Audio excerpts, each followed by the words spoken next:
මගේ නම තුලිකා. නමුත් මගේ ජීවිතයට එනකන් මම හිතුවේ මගේ ජීවිතේ හරියට ගලාගෙන යන ගඟක් වගේ කියලා. අවුල් නැති සංසම් නිදහස් ගමනක්.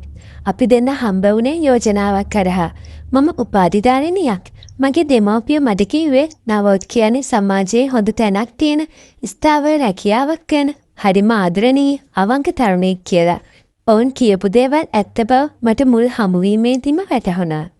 ඔහු සමග කතා බහක් කරද්දි මට තේරුණා මේ තමයි මගේ ජීවිතයේ සහකරු කියලා. මාස කිහිපයක් තුළ අපේ විවාහය සිදු වුණා. මම ඔහුගේ ආදරය වෙනුවෙන් මගේ උපාධියෙන් ලැබුණු රැකියා සිහිනය පවා අත්හැරියා. ඔහු කැමති වුණේ නැහැ මම රස්සාවක් කරනවට. දුලිකා මම හොඳට සල්ලි හොයනවා. ඔයාට කිසි අඩුවක් තියන්නේ නැහැ. ගෙදරතොර පලාගෙන සැහැල්ලුවෙන් ඉන්න. ඒක තමයි මට ඕනේ. ඔහු කිව්වේ ආදරයෙන් මගේ අත අල්ලගෙන.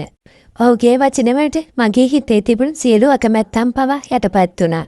මට හිතුනේ මේ තරම් ආදරය කරන කෙනෙක් වෙනුවෙන් මගේ කැපකිරීම සුළු දෙයක් කියලා. මාස කිහිපයක් සතුටින් ගෙවී ගියා. අපි නුවරින් කොළඹට ආවේ නවෝත් ලැබුණු උසස් වීමත් එක්ක. ඒක ඔහුගේ වෘත්තීය ජීවිතයේ ලොකු ඉදිරිපින්මක්. මට මතකයි එදා ඔහු ඒ පත්වීම අතට අරගෙන ආවේ මුළු මහත් ලෝකයම දිනාගත් තීරයක් වගේ. ඔහුගේ ඇස්වල තිබුණේ බලාපොරොත්තුවත් සතුටත් පිරලයි.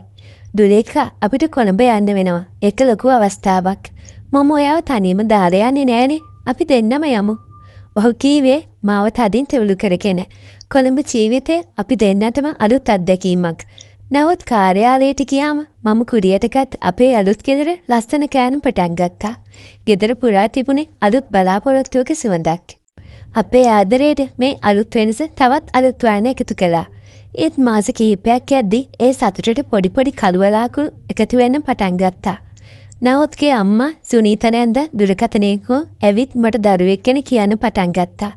මුලින් ඒක ආදරණීය ඉල්ලීමක් වගේ තිබුණත් ටිකෙන් ටික ඒක බැනවැදීමක් දක්වා තුරතික ගියා. දරුවෙක් නැති කියලා මොන කෙදරට දුරීකා?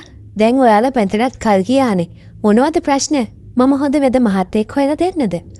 මම නවෝත්ක මේ ගැන කිව්වාම ඔහු මුලින්ම මාව සනසන්න හැදුවා. අම්මා හිම කියන්නේ අපි දෙන්නට තියෙන ආදරයටනේ දුරීකා. ඔයා හිතට ගන්න එපා. මම අම්මට කතා කරන්න. ඔහු කිව්වා. ඒත් අම්මගේ කටින් පිටවුණු වචන නැවතුනේ නැහැ. දිනක් කෑමට කිව්වේ මගේ පුතාගේ මොකුත් අවුලක් නැහැ. ප්‍රශ්නේ තියෙන්නේ ඔයාගෙන් තමයි කියලා. ඒ වචන මගේ හිතට දරා ගන්න බැරි තරම් වුණා. මම ඇඬුවා. නවෝට්ටත් තේරුණා මට මේ පීඩනය දරා ගන්න බැරි බව. අපි ડોක්ටර් කෙනෙක් හම්බ වෙමු දුලීකා. දිනක් රාත්‍රියේ ආහාරය ගන්නා විට නවෝත් කිව්වා. ඔහුගේ මුහුණේ තිබුණේ මෙහෙසකට බවක්. අපි දෙන්නම චෙක් කරගමු. එතකොට අම්මටත් කියන්න පුළුවන් ප්‍රශ්නයක් නෑ කියලා. මම එකග වුණා. අපි රෝහලට ගියා. වෛද්‍යවරයා අපි දෙන්නටම පරීක්ෂණ කිහිපයක් නියම කළා. මේ වාර්තා ටික සතියකින් ගන්න එන්න. ඔහු අපිට කිව්වා. ඒ සතිය මට අවුරුද්දක් වගේ දැනුණා. මගේ හිතේ තිබුණේ බයක්. ඇත්තටම මටද ප්‍රශ්නේ. නවෝත් නම් එහෙම වෙන්න බෑ. මම මටම කියාගත්තා. රිපෝට් ගන්න දවස ආවා. දුලීකා මට නම් අද ඔෆිස් එකකින් යන්නම බෑ. ලොකු මීටින් එකක් තියෙනවා. ඔයාට තනියම ගිහින් ගන්න පුළුවන්ද? නවෝත් දැහුවේ තනම කලකිරීමකින්. කමක් නෑ නවෝත්. මම ගිහින් එන්නම්. මම කිව්වේ මගේ හිතේ තිබුණු බය පිටතට නොපෙන්නවා. තනියම රෝහලට යන ගමන මට හරිම අසීරු වුණා. මගේ හිත ගැහෙන්න පටන් ගත්තා. වෛද්‍යවරයාගේ කාමරයට ගියාම ඔහු මගේ වාර්තාව අතටකින් හරිම සංසුන්ව කතා කළා.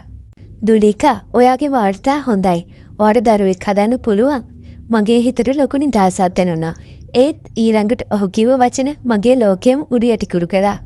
ඒත් නවෝත්ගේ වාර්තාවල පොඩි ගැටලුවක් තියෙනවා. ඔහුට දරුවෙක් හදන්න හැකියාවක් නැහැ. මගේ ඇස් දෙක අදාහ ගන්න බැරි වුණා. මගේ හුස්ම හිරුණා වගේ දැනුණා. වෛද්‍යවරයා තවත් විස්තර කිව්වත් මට කිසිවක් ඇසුනේ නැහැ. මගේ කන් අගහුවක් තියෙනවා වගේ දැනුණා. මම කොහොමද මේක නවෝට්ට කියන්නේ?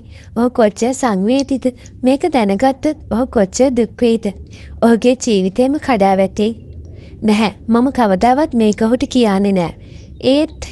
ඒත් නැන්දම්මට හැමදාම මට බනින්න දෙන්නත් මට බෑ. මම වාර්තා ටික අරගෙන වෛද්‍යවරයාට ස්තුති කරලා එළියට ආවා. එදා ඉඳන් මගේ ජීවිතේ උනේ ලොකු රහසක් එක්ක ජීවත් වීමක්. මාස ගණන් ගෙවී ගියා. නැන්දම්මගේ බැනවැදී දිනෙන් දින වැඩි වුණා. ඇගේ වචන මගේ හිතට මිදින්නේ කටු වගේ. තමුන්ට හරියට දරුවෙක් හදාගන්න බැරි නම් මගේ පුතාට වෙන හොඳ කෙනෙක් හොයලා දෙනවා. ඇයි දිනක් කෙලින්ම කිව්වා. මට හැමදාම මේ බැනුම් අහගෙන ඉන්න බෑ. මම නවොත්ට ආදරෙයි. ඒත් මේ වේදනාව මට දරා ගන්න අමාරුයි. ඔහුට ඇත්ත කියන්නත් බෑ. මගේ හිතේ අමුතු සිතුවිල්ලක් ඇති වුණේ ඒ වෙලාවේ. ඒක හරිම භයානකයි. ඒත් මට වෙන විකල්පයක් තිබුණේ නැහැ. මට මතක් වුණේ කසුන්. ඔහු මගේ විශ්වවිද්‍යාලයේදී හිටපු හොඳම යාළුවෙක්. අපි දෙන්න ගොඩක් සමීපයි. මම දන්නවා ඔහු මට කොහොමත් උදව් කරයි. එදා හවස මම ඔහුට කතා කළා. කසුන්, මට ඔයාව හම්බ වෙන්න පුළුවන්ද? මට ඔයත් එක්ක කතා කරන්න දෙයක් තියෙනවා. මම කිව්වේ හරිම අමාරුවෙන්.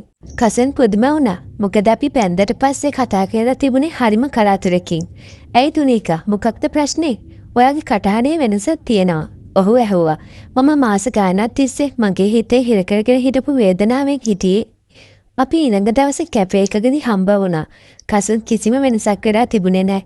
ඒත් මම හිටියේ හරිම අසරණ වෙලා. මම ඔහුට හැමදේම කිව්වා. දරුවෙක් නැති එකෙක් මට එල්ලවෙන පීඩනය ගැන කිව්වා. මට දරුවෙක් ඕනි කසුන්. නා ඔට්ට මේ ප්‍රශ්නේ තියෙනවා කියලා මට කියන්න බෑ. එයාට මම හරිම ආදරේ. එයාට දුකක් දෙන්න මට බෑ. මට නැන්දම්මගේ බැනුම් අහගෙන ඉන්නත් බෑ. මට ඔයාගේ උදව් ඕනේ. මම මේ වචන ටික කිව්වේ මගේ හිතේ තිබුණු ලැජ්ජාවත්, බයත්, අසරණකමත් එකට මුසු කරගෙන.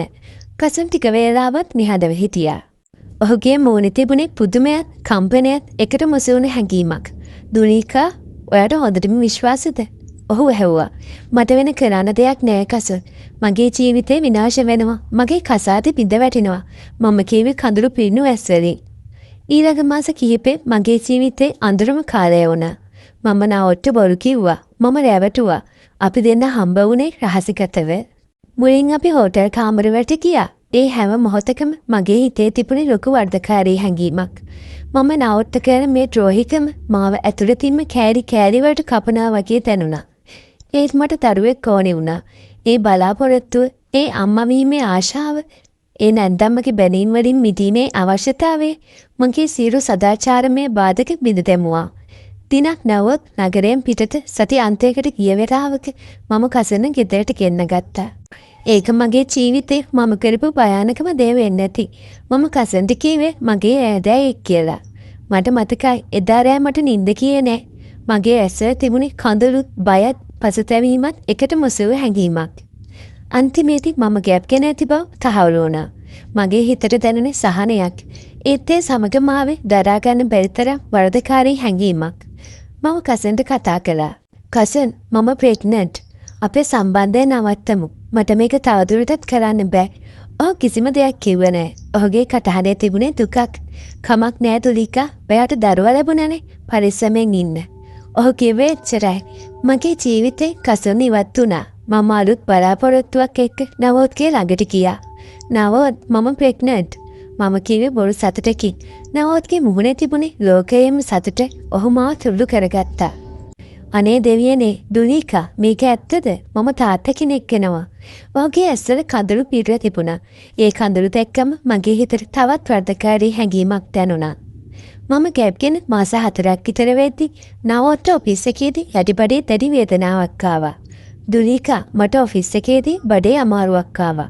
මම හොස්පිටල් යනවා. ඔයාට බය වෙන්න දෙයක් නැහැ. මම කතා කරන්නම්. ඔහු මට කතා කරලා කිව්වා. මම බයෙන් හිටියා. පේ කීපයකට පස්සේ නවොත් මට කතා කළා. දුනීකා, මට ඉන්න බෑ. මම ගෙදර එනවා. මට ඔයත් එක්ක කතා කරන්න දෙයක් තියෙනවා. ඔහුගේ කටහඬේ තිබුණේ මම කවදාවත් අහලා නැති වේදනාවක්. බයත් මගේ හිත පුරා පැතිරුණා. මොකද වුනේ නවොත්? මම ඇහුවත් ඔහු ඒකට උත්තර දුන්නේ නැහැ. ඔහු ගෙදර ආවේ බින්දීකේ මිනිසෙක් වගේ. ඔහුගේ ඇස් රතු වෙලා තිබුණා. මුහුණේ තිබුණේ දරා ගන්න බැරි තරම් වේදනාවක්. නවොත්, මොකද වුනේ? මම ඔහු ළඟට ගියා. ඔහු මගේ ඇස් දෙක කෙරින්ම බැලුවා. ඒ බැල්මේ තිබුණේ දුක, කෝපය සහ සැකය. මම හොස්පිටල් එකට ගියා දුලීකා. එයාලා මට කිව්වා මට කවදාවත් ළමයි හදන්න බෑ කියලා. ඔහුගේ වචන මගේ කන්වල දෝංකාර දුන්නා. මම මේ මොහොතේම තේරුම් ගත්තා. ඔහු හැමතේම දැනගෙන කියලා. මගේ හිත ගැහෙන්න ගත්තා. එතකොට ඔයා ප්‍රෙග්නන්ට් උනේ කොහොමද දුලීකා? ඔහු හැවෙ දැඩි හඬකි. ඒ හඬට මගේ ඇස් වලින් කඳුළු ගලාගෙන ගියා. මට සමා වෙන්න නවොත් මට ඔයාට ඒක කියන්න බැරි වුණා. ඔයා දුක් වෙයි කියලා මම බය වුණා. මම ඔයාට ආතරේ මගේ හිතේ තිබුණේ ඒ බය විතරයි. මම කිව්වේ හඬා වැටිමි. ඔයා කොහොමද මට මේ වගේ දෙයක් කළේ දුරීකා? ඔයා මාව රවට්ටලා. ඔයා මගේ විශ්වාසය කඩ කළා. ඔහුගේ කටහඬේ තිබුණේ තවදුරටත් වේදනාවක් නොව තනිකරම කෝපයක්. මට නැන්දම්මගේ බැඩුම් අහගෙන ඉන්න බැරි වුණා නවොත් හැමදාම මට ප්‍රශ්නේ තියෙන්නේ කියලා ඇය මට කිව්වා. මම ඔයාට කිව්වා නම් ඔයාටත් මේ ප්‍රශ්නේ තියෙනවා කියලා. ඔයා කොච්චර දුක් වේද කියලා මම හිතුවා. මට වෙන කරන්න දෙයක් තිබුණේ නැහැ. මම දරුවෙක්ට ආශා කළා. මම අම්මා කෙනෙක් වෙන්න ඕනේ වුණා. මම මගේ හිතේ තිබුණ හැමදේම ඔහුට කිව්වා. ඒ වේදනාව මගේ කටින් පිට වුණේ වචන විදියට නෙවෙයි. මගේ හදවතින්ම කරාගෙන ආපු කඳුළු විදියට. නවොත් නිහඬ වුණා. ඔහු බිම බලාගෙන හිටියා. ඔහුගේ මුහුණේ තිබුණ කෝපේ ටිකෙන් ටික අඩු වෙලා ගියා. ඒ වෙනුවට ආවේ මම හොඳින්ම දන්න ඔහුගේ වේදනාකාරී හැඟීම. ඔහු තමන්ගේ අතින් මූණ වහගත්තා. නිශ්ශබ්දතාවයේ අපේ ගෙදර පුරා පැතිරුණා. මට හිතුනේ මේක තමයි අපේ අවසානය කියලා. මම දරුවෙක් වෙනේ මගේ ආදරේ පාවා දුන්නා. ටික වේලාවකට පස්සේ ඔහු හිසේ සෙව්වා. ඔහුගේ ඇස්වල කඳුළු පිල්ල තිබුණා. මට සමා වෙන්න දුරීකා. මම ඔයාට අසාධාරණයක් කළා. මම ඔයාගේ වේදනාව තේරුම් ගත්තේ නෑ. මම දැනගෙන හිටියේ නෑ ඔයා මේ තරම් පීඩනයකින් හිටියා කියලා. ඔහුගේ වචන මාව පුදුමයට පත් කළා. මේ දරුවා මගේ දුරීකා. අපේ දරුවා. මම මේ දරුවට හොඳ තාත්තා කෙනෙක් වෙනවා. මම ඔයාව තේරුම් ගන්නවා. මට තේරෙනවා ඔයාට මේ දේ කරන්න සිද්ධ වුණේ ඇයි කියලා. අපි මේ දේ අපේ රහසක් විදිහටම තියාගමු. අපේ දරුවට හොඳ අනාගතයක් දෙමු. ඔහු කිව්වේ මගේ අත අල්ලාගෙන. ඔහුගේ අත උණුසුම් වුණා. මම ඔහුගේ ඇස් දිහා බැලුවා. ඒ ඇස් වල තිබුණේ තවදුරටත් කෝපයක් හෝ සැකයක් නොව ගැඹුරු ආදරයක් සහ සමාව දීමක්. මම ඔහුගේ තුළට ගියා. එදා ඉඳන් අපි දෙන්න අතරේ අලුත් බැඳීමක් ඇති වුණා. ඒක ආදරේ, විශ්වාසය සහ අන්‍යෝන්‍ය අවබෝධය මත ගොඩනැගුණු බැඳීමක්. අපි දෙන්න එකතු වෙලා අපේ දරුවා එනකල් බලාගෙන හිටියා. ඒත් මගේ හිතේ තිබුණු කසම් පිළිබඳ රහස සදහටම අමතක නොවන මතකයක් වුණා. අපේ ජීවිතේට ඒ සිදුවීම් කළු බැල්ලමක් වුණා. ඒක අපිට ආදරය සහ සමාව දීම ගැන අලුතින් කියලා දුන්නා. වගේ කතා කියවන්න කැමති අය අපිව සබ්ස්ක්‍රයිබ් කරලා තියාගන්න. මේ කතාව ලස්සනයි නම් ලයික් එකක් කමෙන්ට් එකක් දාගෙන යන්න අමතක කරන්න එපා.